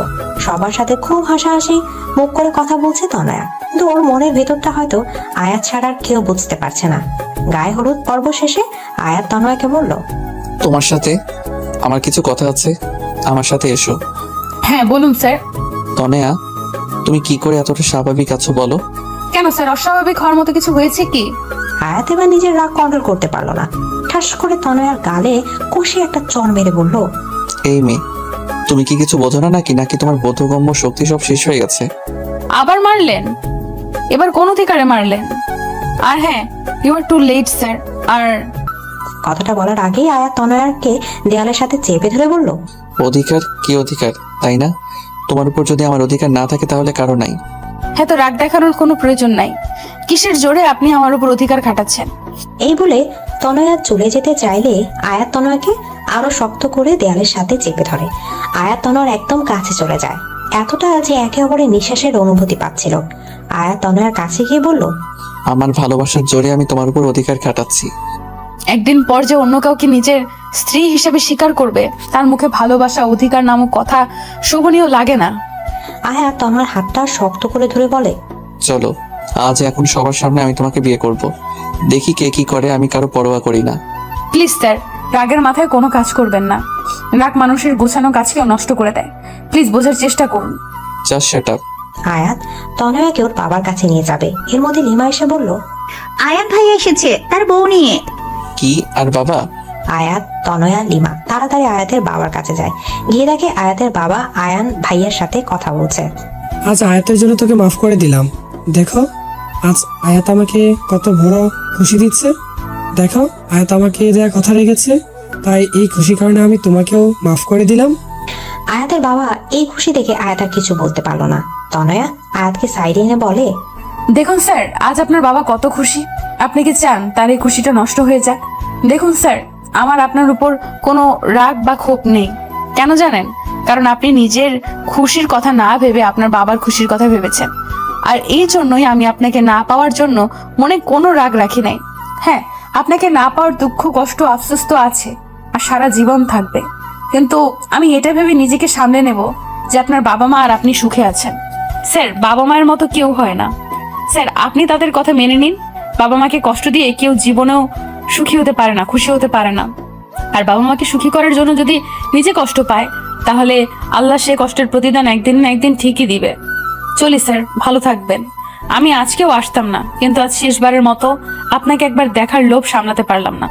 ভালো থাকবেন। এটা বলেই তনয় ওখান থেকে চলে গেল। আর আয়াত হা হয়ে ওর যাওয়ার পানে তাকিয়ে আছে। তনয় একবারের জন্য পিছু তাকায়নি, হয়তো নিজের চোখের জলটা আয়াতকে দেখাতে চায়নি তাই। আজ আয়াতের বিয়ে, কিছুক্ষণের মধ্যেই বিয়ে হয়ে গেল। আয়াতের ঘোরের মতো লাগছে, একটা ঘোরের মধ্যে বিয়েটা হয়ে গেল। আয়াত মুখ থেকে যখন কবুল বলছিল, তখন ও কলিজাটা যেন ছিঁড়ে যাচ্ছিল। বিয়ে হবার কিছুক্ষণ পর আয়াত তনয়ের কাছে ফোন করলো। ফোনটা নেহা ধরলো। হ্যাঁ স্যার বলেন। তনয়া কোথায়? বেঁচে আছে, ভয় নেই আপনার, আমার পাশেই আছে। কিন্তু আমি আপনাকে ওর সাথে কথা বলতে দিব না। আপনি আপনার নতুন বউয়ের কাছে যান। এই বলে নেহা ফোনটা কেটে দিল। আয়াত আর কথা বাড়ালো না। রাত অনেক হলো, কিন্তু আয়াত নিজের রুমের দিকে যাওয়ার নামও করছে না। ওর ভাবি ওকে জোর করে রুমের ভিতরে ঢুকিয়ে দিল। আয়াত রুমে ঢুকে কিছুক্ষণ নীরব থাকলো, তারপর ধীরে ধীরে বিছানার কাছে গিয়ে বলল, সরি অবনী, আমি আসলে তোমাকে বিয়ে করতে চাইনি। আমি অন্য একজনকে ভালোবাসি। তোমাকে স্ত্রী হিসেবে মেনে নেওয়া আমার পক্ষে সম্ভব না, পারলে আমাকে মাফ করে দিও। এই বলে আয়াত যাওয়া ধরলে মেয়েটা আয়াতের হাতটা টান দিয়ে বিছানায় ফেলে দিয়ে আয়াতের পাঞ্জাবের কলার ধরে বলল, ওই আমাকে কি রুবি সিমের মতো ফ্রি পাইছেন যে যখন খুশি চর মারবেন, যখন খুশি ভালোবেসে জড়িয়ে ধরবেন, যখন খুশি বলবেন বিয়ে করবেন না, আবার বিয়ে করে বলবেন স্ত্রী হিসেবে মেনে নেবেন না? কি সমস্যা কি আপনার? আয়াত কথাগুলো শুনে অবাক হয়ে মেয়েটির দিকে তাকিয়ে তার থেকে অ্যাকশনগুলো বেশি শখ খেলো। কারণ মেয়েটি আর কেউ নয়, তনয়া। আয়াত যেন কিছুক্ষণের জন্য নিজের চোখে বিশ্বাস করতে পারছে না। মনে হচ্ছে স্বপ্ন আর বাস্তব দুনিয়ার মাঝে একটা আলাদা দুনিয়া তৈরি হয়ে গেছে, আর আয়াত সেই দুনিয়া হারিয়ে গেছে। তনয়া জোরে আয়াতের হাতে একটা চিমটি কাটলো।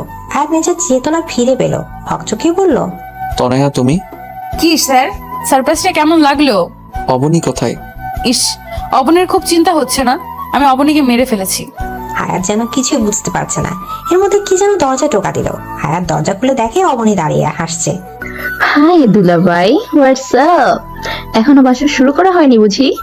তো আমার জন্য অপেক্ষা করছিলেন বুঝি? আবার একটা ধাক্কা খেলো। এদিকে তনয়া আর অবনী মিলে হাসছে। এর মধ্যে বাড়ির সব লোক, যেমন আয়াতের বাবা মা, ভাইয়া ভাবি, লিমা, নেহা সেখানে উপস্থিত হলো। সবাই হাসছে। আয়াত যেন বোকা হয়ে গেছে। কোনটা সত্যি কোনটা মিথ্যা তা যেন একটা ভ্রমের মতো লাগছে। বাবা এসব কি হচ্ছে? আমি জানতাম না যে আমার ছেলে তার বাবা মায়ের জন্য নিজের ভালোবাসা মানুষটাকে ছাড়তে পারে। মানে? তোমার বিয়ে কখনোই অবনীর সাথে ঠিক হয়নি। তোমার বিয়ে অনেক আগে থেকেই তনয়ার সাথে ঠিক হয়ে আছে। অবনী তয়নার কাজিন। তয়না যখন আমাদের বাসায় পড়তে আসতো, তখন থেকে আমি বুঝেছিলাম যে তুমি তয়নাকে ভালোবাসো। কিন্তু আমি দেখতে চাইছিলাম তুমি তোমার বাবাকে কতটা ভালোবাসো, তাই তোমার বিয়ে তনয়ের সাথেই ঠিক করেছিলাম। কিন্তু ছবি দেখালাম অবনীর সাথে, মানে তয়নার কাজিনের। কিন্তু আমি শেষ পর্যন্ত দেখতে চাইছিলাম যে তুমি তনয়ের ভালোবাসায় মোহিত হয়ে নিজের বাবা মাকে ছেড়ে যাও কিনা, কিন্তু তুমি তা করোনি। তুমি তোমার বাবা মায়ের চাওয়াটাকে প্রাধান্য দিয়েছো।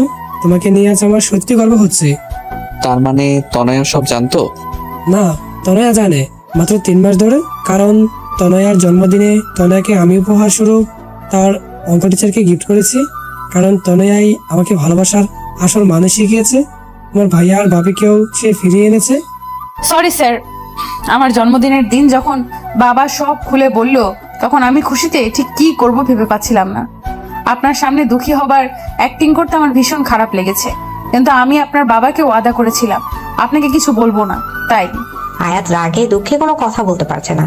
রাগের চোটে ওখান থেকে সোজা ছাদে চলে গেল। বাবা, উনি তো রাগ করলেন, এখন আমি কি করব? আমাদের মতো বুড়ো বুড়িদের এর মধ্যে নাটানাই ভালো। আয়না মা, চলো, অনেক রাত হয়েছে। তনয়া বোকার মতো সবার যাওয়ার পানে তাকিয়ে রইল। তনয়া ধিমি পায়ে ছাদে উঠে দেখে ছাদের এক কোনায় আয়াত দাঁড়িয়ে আছে। তনয়া কি করবে ঠিক ভেবে পাচ্ছে না, তাই আস্তে গিয়ে আয়াতকে পেছন থেকে জড়িয়ে ধরলো। তারপর আয়াতকে নিজে থেকে ফিরিয়ে বলল, সরি স্যার। আয়াত কোনো কথা না বলে তনয়াকে শক্ত করে জড়িয়ে ধরে হু হু করে কেঁদে দিল। আয়াতের কান্না দেখে তনয়া কেঁদে ফেলে, তারপর বলে, বললাম তো সরি। সরি বললেই সব ঠিক হয়ে গেল বুঝি? জানো এই কয় মাস কিরকম মানসিক চাপের মধ্যে দিয়ে গেছি। ইস, মাত্র কয়টা মাস, আর আমাকে যে 4.5 বছর ধরে রেখেছেন তার বেলায়। ইটস রিভেঞ্জ, এখন শোধবোধ। তাহলেও তো তুমি কম, কারণ আমি তোমাকে কবে থেকে ভালোবাসি জানো? জানি, লিমা আপু বলেছে। স্যার, যা হয়েছে সব ভুলে যান না প্লিজ। চলুন না নতুন করে শুরু করি। কি করে শুরু করি বলো তো? কেন, আবার কি হয়েছে? তুমি তো এখনো সেই সারে আটকে রয়েছো, আমি এখন তোমার বর, বুঝলা? আয়াত তনয়াকে শক্ত করে জড়িয়ে ধরে কপালে একটা ভালোবাসার পরশ এঁকে দেয়। That's not fair sir. Why? চর মারলেন গালে আর ভালোবাসা কপালে? শুধু গালে কেন, সব জায়গায় ভালোবাসা দিয়ে দেই। এই একদম না। তা বললে তো হবে না ম্যাডাম, 5 বছর ধরে ওয়েট করছি, আর পারবো না। অতঃপর তনয় এখন অঙ্কের উপর অনার্স করছে। আর মজার বিষয় কি জানেন, আয়াত সেই কলেজেই প্রফেসরগিরি শুরু করেছে। তনয়াকে দুবেলা অঙ্ক, সাথে সাথে ভালোবাসার পাঠটাও শেখায়। মন থেকে যদি কাউকে সত্যিকারে ভালোবেসে চান, তাহলে আল্লাহ নিশ্চয়ই আপনার সাথে তার মিলন করে দিবে।